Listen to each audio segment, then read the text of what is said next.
comment bien choisir ses formations? Si toi aussi tu t'es déjà posé la question, bouge pas, t'es au bon endroit, on va en parler dans cette vidéo.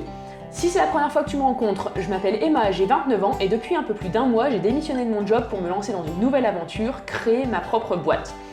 Régulièrement, j'essaye de poster des vidéos pour partager mon quotidien et donc aujourd'hui, je vais te partager la méthode que j'ai utilisée ces dernières semaines pour venir choisir les formations adaptées à mon projet.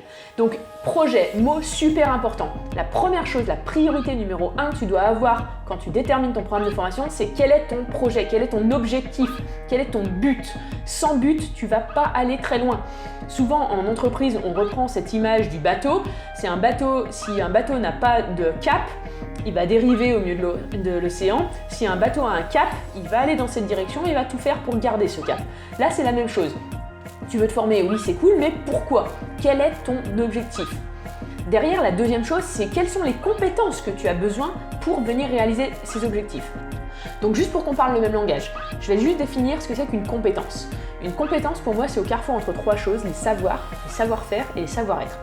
Les savoirs, qu'est-ce que c'est? Les savoirs, c'est les connaissances que tu as dans un domaine. Les savoir-faire, c'est les aptitudes que tu as développées dans ce domaine, par exemple les méthodologies, les procédures, etc. Et les savoir-être, c'est les attitudes que tu as face à un problème. C'est vraiment trois choses complémentaires qui, au total, fait ce qu'on appelle une compétence. Donc la deuxième étape, après avoir déterminé ton but, ça va être de déterminer quelles sont les compétences nécessaires à la réalisation de ton objectif. Là-dessus, moi dans mon cas, création d'une startup, j'ai tapé sur internet création startup compétences, tout simplement. Ça m'a permis d'avoir un petit peu une timeline de comment se créer une startup. Donc ça part de l'idée à la conception d'un business plan et ensuite à la création d'une équipe, puis à la commercialisation du produit. Grossièrement, c'est les 4 grosses étapes par lesquelles on va passer. Moi, j'en suis à l'état d'embryon pour le moment, donc ce qui va m'intéresser particulièrement, c'est comment passer de l'idée à la création d'un business plan. J'ai regardé plus précisément pour cette première phase de création d'une boîte, quelles sont les compétences nécessaires. Donc les compétences nécessaires, c'est vraiment, ça va passer de la finance, créer un prévisionnel financier, à venir écrire le business model, déterminer un business model, faire une analyse de marché, comprendre l'écosystème dans lequel on se situe, etc., etc. Il y a vraiment pas mal de compétences listées. Ce qui fait que quand je me suis retrouvée avec cette liste de compétences, je me suis dit, wow, ça va être tendu. Derrière, par contre, je me suis dit, oui, mais j'ai déjà des compétences parce que j'ai déjà de l'expérience. Ça fait 7 ans que je bosse, j'ai déjà 7 ans d'expérience dans lesquelles j'ai acquis des compétences. Donc, je suis venue rayer quelles sont les compétences que j'ai acquis au cours de ces 7 dernières années lorsque j'ai bossé. Je suis venue aussi rayer quelles sont les compétences que j'ai acquises lors de mes études avant. Je suis venue aussi rayer quelles sont les compétences que j'ai acquises dans d'autres expériences. Donc d'autres expériences, ça peut être des expériences associatives, ça peut être par le sport, ça peut être par du bénévolat, etc. Mais j'ai aussi appris des choses. Et je suis venue petit à petit rayer quelles sont les compétences que j'ai déjà. À la fin, je me suis retrouvée avec cette liste de compétences à acquérir. Donc super important, premier point, je détermine mon but. Deuxième, je détermine quelles sont les compétences qui me restent à acquérir. Le troisième point important de cette méthode, ça va être de venir déterminer où tu mets le curseur suivant 3 critères. Ces 3 critères, c'est coût, qualité et temps. Donc, où tu viens mettre le curseur en termes de coût? Coût, c'est quel budget tu as alloué à ces formations, à ce cursus de formation. Est-ce que tu as de la thune ou pas à mettre dans tes formations? Là, clairement, ça va être la différence entre je fais un MBA qui coûte 20 000 balles pour les 6 mois à je viens profiter d'une formation de Pôle emploi ou d'un cours en ligne qui est gratuit. Vraiment. Donc, où tu places le curseur là-dedans? La deuxième chose, coût-qualité, quelle est la qualité des formations que tu veux avoir? La qualité, tu parles des qualités des intervenants bien sûr, mais aussi quel niveau tu veux avoir. Est-ce que tu veux savoir les bases ou est-ce que tu veux devenir un expert total dedans? Donc ça, c'est vraiment le côté qualité.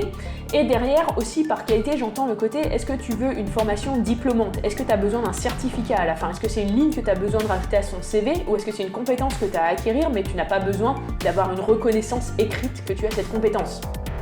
Et la troisième chose que je disais, le troisième critère, c'est le temps. Donc le temps, ça va être quel temps j'ai à allouer pour ce processus de formation. Est-ce que je travaille toujours à l'heure actuelle et j'ai un temps plein et j'ai quelques heures le week-end où je peux me former? Ou à l'inverse, est-ce que j'ai décidé d'arrêter mon job et de me former pendant 6 mois? Donc là, je peux faire du présentiel pendant 35 heures, il n'y a pas de souci. Voilà, donc je suis venue placer le curseur pour ces différents niveaux et en ayant mon objectif, en ayant identifié les compétences nécessaires qui me restent à acquérir et en ayant identifié où je place le curseur sur ces 3 critères, je me suis retrouvée à la fin avec une liste de 4 MOOC qui est la liste des 4 formations que je vais suivre, que j'ai commencé à suivre et que je vais suivre au cours des prochaines semaines. Un MOOC, c'est un cours en ligne. Donc moi, l'intérêt du MOOC, c'est que c'est quelques heures par semaine, parce que j'ai quand même mon projet de créer ma boîte, donc j'ai pas 35 heures par semaine à consacrer à la formation, mais je me suis dit que c'était raisonnable de venir y consacrer un jour et demi. La deuxième chose avec un MOOC, c'est que c'est gratuit pour la plupart. Alors c'est payant si j'ai besoin du diplôme, mais dans mon cas, j'ai pas du tout besoin du diplôme, donc je reste sur un cours 100% gratuit et de qualité, puisque là je vais te donner la liste des 4 MOOC que j'ai choisis, mais à chaque fois c'est avec des intervenants reconnus dans leur domaine, donc une certaine qualité également. Concernant le temps également, un MOOC en général c'est 4 à 8 semaines, donc ça veut dire que si tout se passe bien, début 2020, j'ai fini ce processus, ce cursus de formation pour la première partie de ma startup. Donc les 4 MOOC que j'ai choisis, le premier c'est Devenir entrepreneur du changement, c'est un MOOC qui a été co-créé par HEC et Ticket for Change. Donc HEC qui est une école de commerce reconnue, Ticket for Change qui est un organisme reconnu dans le domaine de l'entrepreneuriat social. Donc ça va me permettre de monter en compétence sur comment créer un business, plan et surtout dans le domaine du social.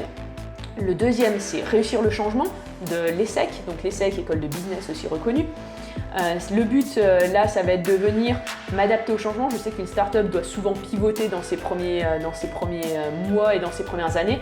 Donc vraiment venir m'adapter au changement et venir réussir ces différents changements. Donc ça va être l'objectif de mon deuxième cours. Le troisième que j'ai choisi, c'est Corporate Sustainability. C'est un cours qui est fait par une université italienne, l'université Bocconi, et qui va me permettre de mesurer les opportunités liées aux enjeux du développement durable, donc de venir connaître un peu mieux mon écosystème de développement durable. Et le dernier, le quatrième enfin, qui est dispensé par la KAIST, c'est une université coréenne et qui s'appelle Finance for Startup, et là ça va être le but d'apprendre les bases de la finance et de la compta, parce que pour l'instant j'y connais rien. Donc voilà, ça c'est la liste de mes 4 cours que je vais suivre pendant les prochaines semaines. J'ai déjà commencé depuis 2 semaines. Alors tu vas me dire, là on pourrait dire c'est la fin de la vidéo parce que tu m'as expliqué la méthode. Alors 1, venir choisir l'objectif, 2, venir identifier les compétences qui me restent à acquérir pour atteindre cet objectif, et 3, venir placer le curseur sur les 3 critères que sont coût, qualité et temps. Oui, sauf qu'il y a une dernière chose, un dernier conseil que je veux te partager, c'est la dernière étape qui est primordiale, qui est peut-être la plus importante et la plus difficile, c'est il faudra que tu t'y tiennes. C'est seulement ta motivation qui fera que tu réussiras ce cursus de formation. Vraiment, s'inscrire, c'est faire le premier pas, c'est déjà bien, c'est passer de l'idée à quelque chose d'un peu plus concret, mais par contre, c'est seulement ta détermination vraiment qui fera que ça sera une réussite, qui fera que tu vas retenir et que tu vas apprendre et acquérir ces connaissances. Sinon, s'inscrire, ça sert à rien. Donc vraiment, il va falloir t'y tenir, il va falloir une certaine rigueur, et là, moi, alors le tip que je peux te donner, pour acquérir cette certaine rigueur, moi je me suis dit que 3 jours par semaine ou 4 jours par semaine, je viendrais faire un maximum 2 cours. Donc le matin, première chose que je commence dans ma journée après mon petit déj, c'est venir à 7h, 7h30, 3-4 jours par semaine, je viens me former. C'est vraiment le truc où je me suis dit, là ça me donne une certaine routine et ça vient me motiver à garder le rythme et à pas abandonner au milieu du cours comme ça se passe assez souvent. Merci d'avoir regardé cette vidéo jusqu'au bout, j'espère qu'elle t'a plu et qu'elle te servira dans tes prochains choix de formation. Si c'est le cas, n'hésite pas de mettre un pouce ou un commentaire en dessous, ça me fait super plaisir et ça me motive à continuer de partager mon expérience. Viens t'abonner également, comme ça tu seras directement au courant des nouvelles aventures. Allez, je te laisse pour aujourd'hui, je te souhaite une bonne journée et on se retrouve bientôt. Salut!